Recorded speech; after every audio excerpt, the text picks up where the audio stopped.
Hello friends, இந்த வீடியோவில் நம்ம என்ன பார்க்க போகிறோன்னு உங்களுக்கே தெரியும். ஆமாம், டாக் ஸ்டோரியோட ஃபஸ்ட் ஆனிவர்சரி வீடியோ தான் இப்போ நீங்கள் பார்க்க போகிறீங்க. இந்த சேனல் எப்படி உருவாச்சு, கதைகளை எப்படி உருவாக்கணும் அப்படின்னு ஒரு பெரிய டாக்குமெண்ட்ரி இருக்குது. வாங்க பார்ப்போம்.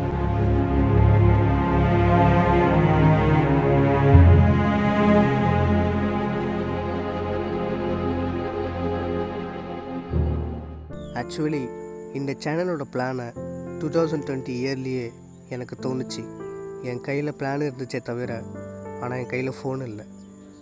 சரி, அது வரைக்கும் நம்ம சும்மா உட்காந்துக்கிட்டுன்னு என்னோடய நோட்டில் பேனாவை எடுத்து கதை எழுத ஆரம்பித்தேன்.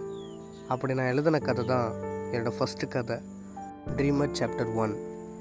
அந்த கதை எழுதி முடித்ததுக்கப்புறம் ட்ரீமர் சாப்டர் 2 அப்படின்னு ஒரு 6 கதை கிட்ட நான் எழுதி வச்சுருந்தேன். அதுக்கப்புறம் அந்த நோட்டை பத்திரமா ரூமில் இருக்கிற செல்ஃப் மேலே வச்சுட்டு ஒரு நாள் நான் என் ஃப்ரெண்ட்ஸ் கூட கிரவுண்டுக்கு விளையாட போயிட்டேன். அப்போன்னு பார்த்து என்னோடய பேரண்ட்ஸ் பழைய நோட்டு புக்கோடு சேர்த்து என்னோடய கதை நோட்டையும் சேர்த்து இரும்பு கடைக்காரங்கிட்ட தூக்கி போட்டுட்டாங்க. கேட்கவே காமெடியாக இருக்குல்ல. கஷ்டப்பட்டு என்னோடய மூளையை கசக்கி அந்த 6 கதையை என் கை வலிக்க நான் எழுதினேன். ஆனால் அங்கே அசால்ட்டாக பழைய நோட்டோடு சேர்த்து என்னோடய கதை நோட்டையும் சேர்த்து தூக்கி போட்டாங்க. நான் விளையாடிட்டு திரும்பி வீட்டுக்கு வந்தேன். அப்போ எனக்கு ஒரு புது கதை தோணுச்சு.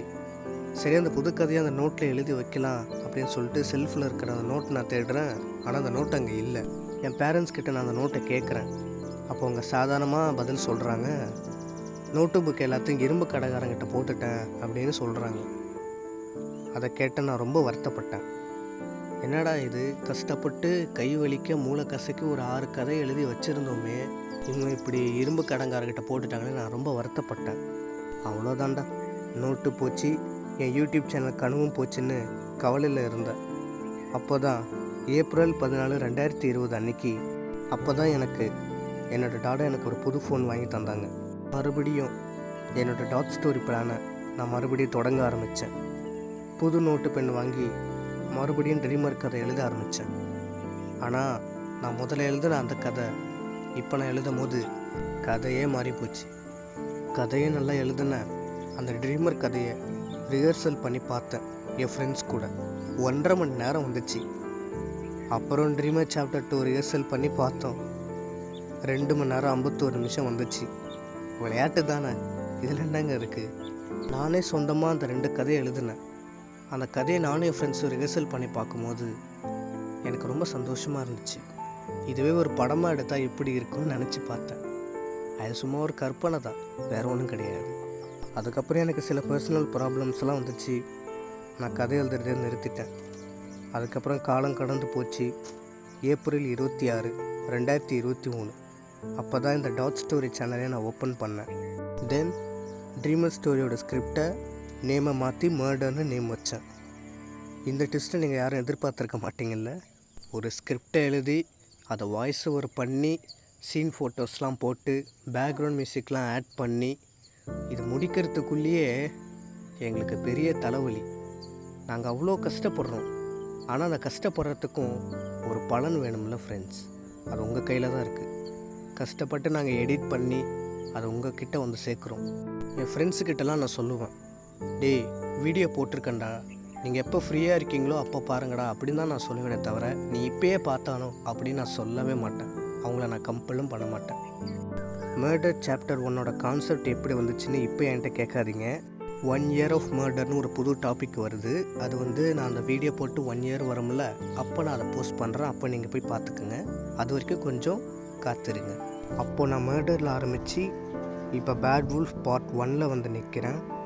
இன்னும் நிறையா கதை பண்ண உங்களோட சப்போர்ட் எனக்கு வேணும் ஃப்ரெண்ட்ஸ். பேட் வுல்ஃப்க்கு அப்புறமா ஒரு கதை ஒன்று வச்சுருக்கேன். ஆனால் அது என்ன ஸ்டோரின்னு இப்போ என்கிட்ட கேட்காதீங்க. ப்ரொமோவில் வரம் பார்த்துக்குங்க. இன்னும் உங்களை இன்ட்ரெஸ்டிங்காக என்டர்டெயின்மெண்ட் பண்ணலாம்னு கோஸ்ட் வீடியோ எடுக்க கூட நான் முயற்சி பண்ணேன்.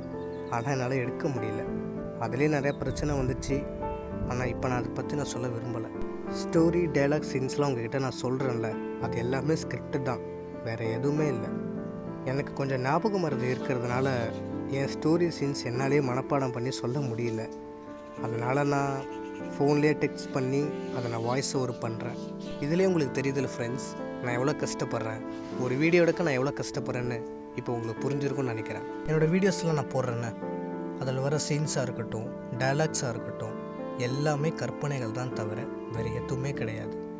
இது வெறும் கதை, என்னோட கற்பனை கதை, அவ்வளோதான். என் ஃப்ரெண்ட்ஸ்லாம் என்கிட்ட வந்து கேட்குறாங்க, நீ இந்த ஸ்டோரி வீடியோலாம் போடுறியே, இது உன்னோட சொந்த கதையா இல்லைனா வேறு ஏதாச்சும் ரீமேக்கா அப்படின்னு சொல்லிட்டுலாம் கேட்குறாங்க. இல்லைடா, இது என்னோடய சொந்த கதை தான், நீங்கள் கேட்டு பாருங்கள் நல்லாயிருக்கும் அப்படின்னு. ஒரு சில பேர் கேட்பானுங்க, ஒரு சில பேர் சரி பார்க்குறேன் அப்படின்னு சொல்லிட்டு போயிடுவானுங்க. அவனுங்க பார்க்குறானுங்களோ இல்லையோ, என்னோடய கதை வீடியோஸை நான் போட்டுக்கிட்டு தான் இருப்பேன். நிறையா பேர் வருத்தப்படுவாங்க, என்னடா அது நம்ம வீடியோ போட்டு இவ்வளோ நாள் ஆச்சே, வெறும் 2 வியூஸ் தான் வந்திருக்கு, யாருமே பார்க்க மாட்றாங்களே அப்படின்னு சொல்லிட்டு நிறைய பேர் வருத்தப்படுவாங்க. ஆனால் நான் அப்படி இல்லை. என் வீடியோஸை ஒருத்தர் பார்த்தா கூட அதை நான் ரொம்ப சந்தோஷப்படுவேன். என் வீடியோஸை ஒருத்தராச்சும் பார்த்துருக்காங்களே, அந்த சந்தோஷம் வரும் பாருங்கள், அப்போ ஒரு எனர்ஜி கிடைக்கும். அந்த ஒருத்தருக்காகவாச்சும் நம்ம அந்த வீடியோ போடணும் அப்படிங்கிற ஒரு மைண்ட் செட். எனக்கு கோல்டு ஃபீவர் வந்தால் கூட நான் என்னை பற்றி நான் யோசிக்கவே மாட்டேன். என் நினப்பு போகிற என் சேனல் தான். ஐயோ, நம்ம வேறு இந்த வாரம் வீடியோ போட்டவனுமே வாய்ஸ் ஓவர் நிறையா பண்ண வேண்டியது இருக்கே, இப்போன்னு பார்த்து நம்மளுக்கு கோல்டு ஃபீவர் வந்துருச்சுன்னு நான் வருத்தப்படுவேன். ஒருவேளை என் சேனல் ஃப்யூச்சரில் 1K அடிச்சிருச்சுன்னா அதில் வர்ற காசை நான் எடுத்துக்கவே மாட்டேன். என் வீடியோஸை 4 பேராச்சும் பார்க்குறாங்களே, அந்த சந்தோஷம் போதும் எனக்கு. எதுக்காக நான் இந்த சேனலை தயாரித்தேன்? யூடியூப்பில் நிறைய காசு கிடைக்கும், சம்பாதிக்கலாம், அதுக்காக கிடையாது. இது என் கனவு. என்னோடய கற்பனை கதைகளை நான் உங்ககிட்ட சேர்க்குறேன், அவ்வளோதான். இந்த டாட் ஸ்டோரி 1 year செலிப்ரேஷனை நம்ம எல்லோரும் சேர்ந்து கொண்டாடுவோம். டாட் ஸ்டோரி, என் கனவு கதை. தேங்க்யூ ஃபார் வாட்சிங் திஸ் வீடியோ.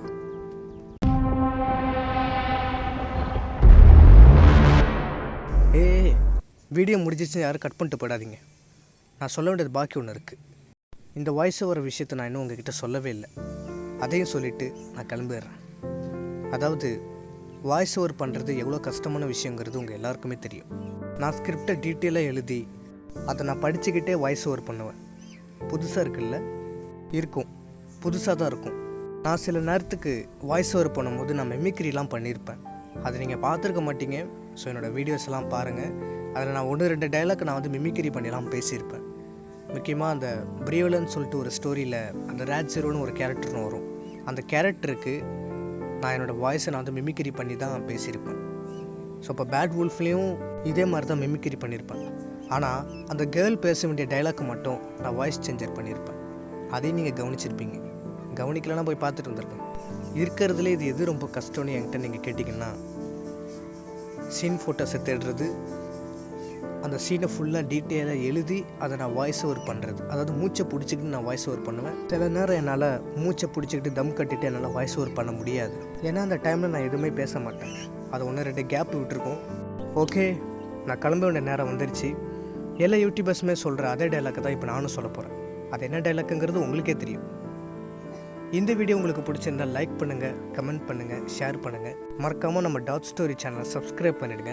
அப்புறம் யாராச்சும் கதை வீடியோஸ் ரொம்ப விரும்பி பார்க்குறாங்க அப்படின்னு உங்களுக்கு தெரிஞ்சால் அவங்களுக்கு என்னோடய கதை வீடியோவை ஷேர் பண்ணி அவங்களையும் பார்க்க சொல்லுங்கள். அவங்களுக்கும் பிடிச்சிருந்தா சப்ஸ்கிரைப் பண்ண சொல்லுங்கள்.